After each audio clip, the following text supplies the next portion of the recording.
안녕하세요. 신통일한국 원로들의 길잡이 이재홍입니다. 오늘 5월 30일 원로들의 길잡이 안내를 시작하겠습니다. 이슬람 무장 세력 하마스가 이스라엘 기습 공격을 감행하면서 유혈 사태로 점철돼 온 중동 정세가 극도의 혼미 상태로 빠져든 지 벌써 8개월이 다 되어가고 있지만 끝날 기미가 보이진 않습니다.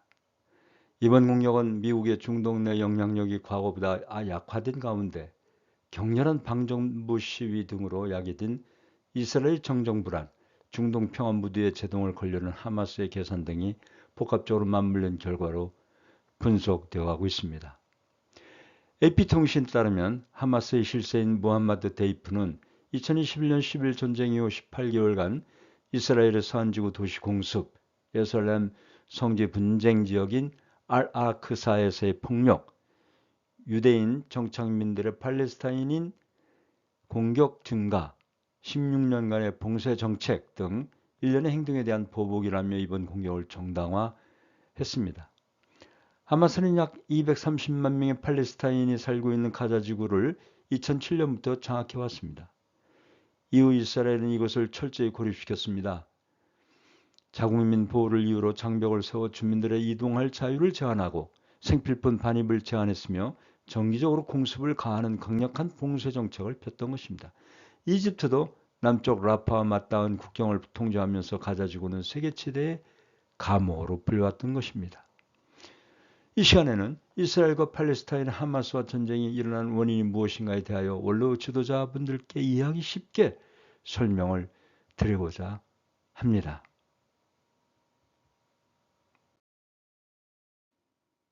그래서 이 시간은 이스라엘과 하마스의 전쟁에서 주는 교훈에 대하여 말씀드리고자 합니다.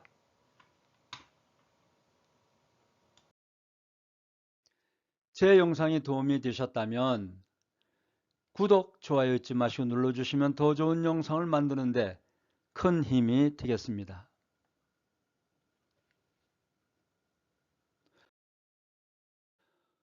먼저 뿌리는 하나인 세계 3대 종교를 살펴보겠습니다만 종교학자들은 이 세계 3대 종교의 쇠꼭지가 같은 공통점이 있다고 보고 있습니다. 첫째는 민족의 뿌리가 하나인 조상, 즉 아브라함이 같고, 두 번째는 경전, 즉 모세오경이 같습니다. 그래서 종교학자들은 이 3대 종교를 모세 종교라고도 합니다. 세 번째는 예루살렘 성지와 같습니다. 이 쇠꼭지가 같지만 서로의 민족은 원수시하고 있습니다. 서로 자기의 조상이요, 서로 자기만의 경전이요, 그리고 자기들만의 성지라고 주장하고 있는 것입니다. 민족주의의 한계점은 철학과 정치적 이념과 종교적 신앙심을 초월하고 하나님을 중심하여 경천사상으로 하나가 되어야 된다는 교훈을 볼 수가 있습니다. 이 3대 종교를 하나로 만들 수 있는 것은 오직 하늘을 중심한 참사랑에 대하여 서로가 하나 되는 것입니다. 이 3대 종교의 조상인 아브라함의 그 후손, 후예들에 대해서 잠깐 알아보면은 아브라함과 그 부인 사라가 나이가 늙도록 후손이 없자 그의 종 하갈과 동침하여 낳은 첫 번째 아들이 이스마엘이었습니다. 그런데 후손이 없을 줄 알았는데 하늘의 축복으로 출산의 나이가 지났음에도 정식 부인 사라로부터 이삭을 낳게 된 것입니다. 도표에 보시는 바와 같이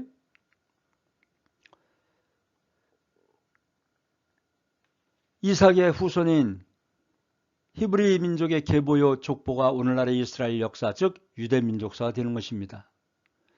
신약전서 마태복음 첫 장의 첫 줄이 그 계보를 중요시 여기고 예수가 아브라함의 후손이며 그의 뿌리가 아브라함인 것을 강조하기 위해서 누가 누구를 낳고 누가 누구를 낳고 강조한 이유가 여기에 있는 것입니다. 왜냐하면 유대인들은 메시아가 오실 때 반드시 아브라함의 후손이요 다윗의 후손이 메시아로 오실 것임을 믿고 오늘날에도 그렇게 믿고 있는 것입니다. 그런데 다윗의 후손으로 오셨다는 예수님을 믿지 않고 그를 십자가에 못 박혀 돌아가시게 한 큰 죄를 범하게 된 것이죠. 지금도 예수님의 고향인 나라 이스라엘에 가보면 예수를 믿는 이들은 2%도 안 되고 예수는 한 선지자에 불과하다고 믿는 유대인들입니다. 그렇기 때문에 예수님은 결국 십자가에 못 박아 돌아가셨습니다. 하갈과 이스마엘은 아브라함 가정과 가나안 땅에서 나와서 살게 된 것이 지금의 아랍권이라고 보는 것이고 그의 조상이 이스마엘이라고 보는 것이죠. 성경에도 나옵니다만 하갈과 이스마엘이 그의 집을 나왔지만 하늘은 이스마엘에게도 축복을 내려주셨다는 기록이 있습니다. 흔히 무하메드라 불리는 무함마드는 서기 570년에 메카에서 태어났습니다. 그는 그의 추종자들에게 아브라함과 모세와 그리스도의 후계자로서 자신이 가장 위대한 자가 될 것이라는 신의 뜻에 전적인 순종을 요구하고 이슬람의 교리를 가르쳤습니다. 그는 유대교와 기독교와 이교도를 연합해 하나의 새로운 믿음이나 종교를 만들려고 한 것입니다. 따라서 그의 가르침에는 종교적 형태가 많이 혼합되어져 있기도 합니다. 그의 부인이 여럿 있었지만 자녀들도 낳긴 하였지만 남자아이들 모두 죽게 되었고 후사를 남기지 못하였습니다.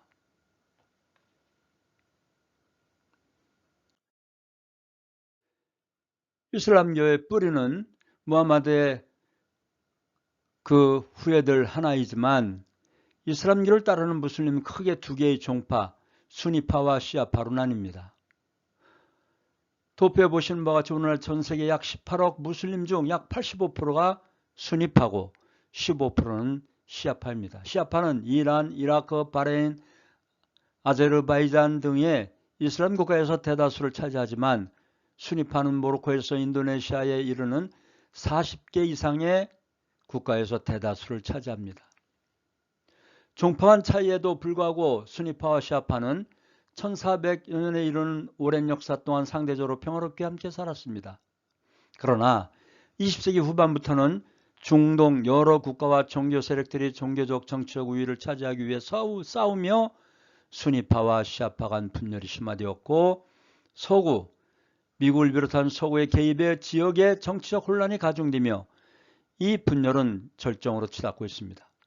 복잡한 시아파와 수니파의 갈등에 대해 잠깐 알아보겠습니다.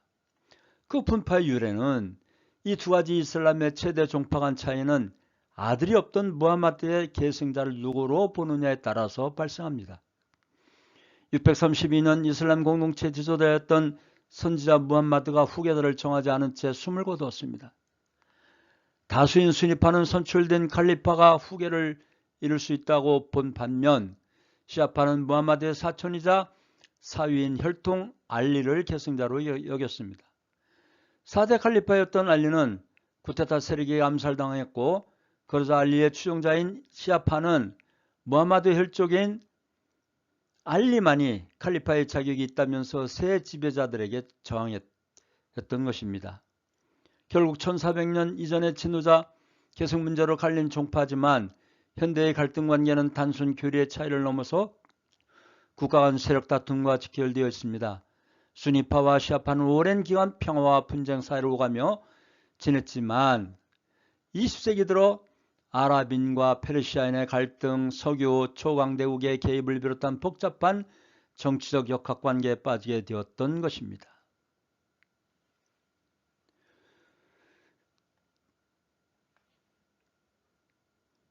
지도에서 보시는 바와 같이 근본 일어난 이스라엘과 하마스의 전쟁은 이스라엘 내에 위치하고 있는 가자 지역의 하마스 단체에서 그동안 뭉쳤던 갈등과 현재의 정치 입지 조건을 내세우기 위한 시도로 선제 공격을 감행하면서 크게는 아브라함의 후예들이요 좁게는 유대교와 이슬람교 그리고 환경파인 시아파의 한 조직으로 볼 수 있는 하마스, 헤즈볼라 등이 일으킨 것입니다.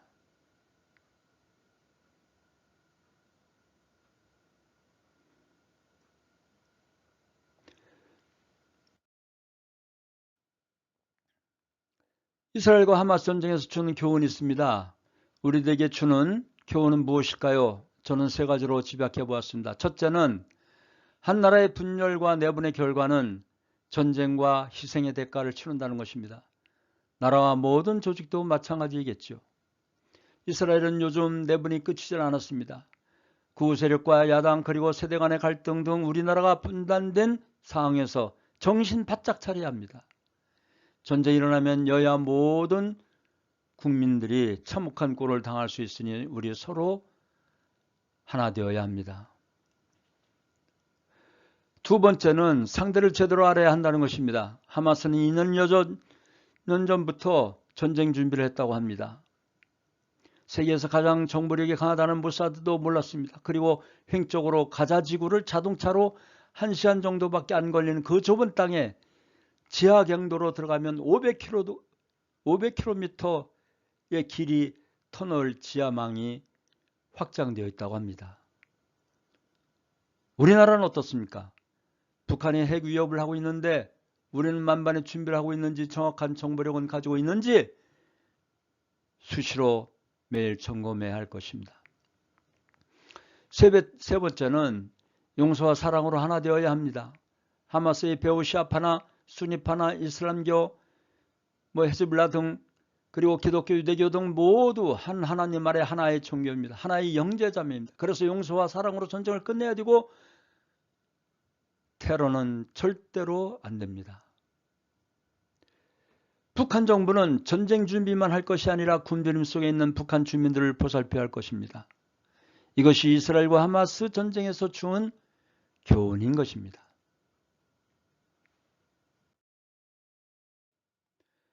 앞에서 살핀 것처럼 하나님은 인류의 참 부모이시고 그 하나님은 한 분 하늘 부모님이십니다. 그 하늘 부모님 특정 종교나 교리적인 신이 아니며 인류의 양심을 통해서 지향해온 궁극적 원인자, 궁극적 실제입니다. 국경과 인종, 종교를 초월하여 모든 인류를 하나로 묶을 수 있는 구심점인 것이죠. 그리고 하나님은 한 분이시기 때문에 종교도 하나입니다. 어떤 종교는 인격적인 하나님, 다른 종교는 비인격적 진리를 주장하지만 모든 종교가 추구하는 궁극적 실체는 하나이고 하늘 부모님 한 분입니다. 모든 종교의 출발점이 한 분 하나님으로부터 비롯되게 되었기 때문입니다. 종교의 목적은 한 분 하나님 아래 온 인류가 한 가족, 형제자매가 되는 것입니다. 따라서 종교는 하나입니다.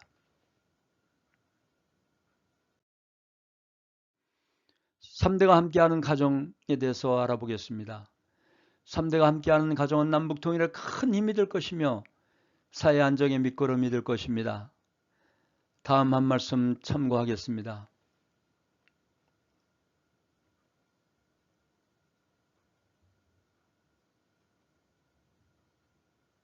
신문명이라는 것은 하나님을 중심 삼은 문명입니다. 하나님적 문명입니다. 신문명 개벽입니다. 역사의 모든 것을 미지의 사실로 다 덮어놓았습니다. 공개가 안 됐습니다. 이것을 공개시켜야 할 때가 됐습니다. 여러분이 알아야 할 것은 부자관계입니다. 부자일체는 한 몸을 말합니다. 부부일신도 한 몸을 말합니다. 그 부부에게서 태어난 아들, 딸은 형제가 일신이 되어야 합니다. 하나입니다. 자기를 중심 삼고 위에는 할아버지, 할머니, 아버지, 어머니, 그 다음에 자기 자신입니다. 3대를 중심 삼고 이것이 한 가정이 되어야 합니다. 이 3대가 한 가정을 이루어 살았으면 그 열매는 하나님의 가정을 이룰 수 있는 것입니다. 참부모경 561쪽을 참고했습니다.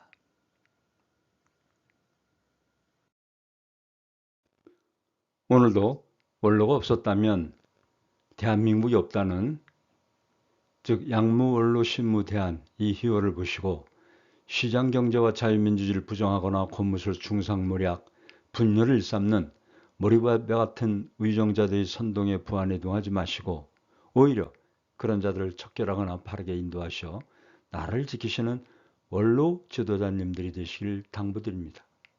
또한 우리 원로들께서는 자존감을 가지시고 우리 원로들이 없으면 가정도 나라도 세계평화도 미래도 없음을 아시고 항상 건강하시고 행복하시기를 기원드리면서 오늘의 원로들의 길잡이 5월 30일 순서를 모두 마치겠습니다. 고맙습니다.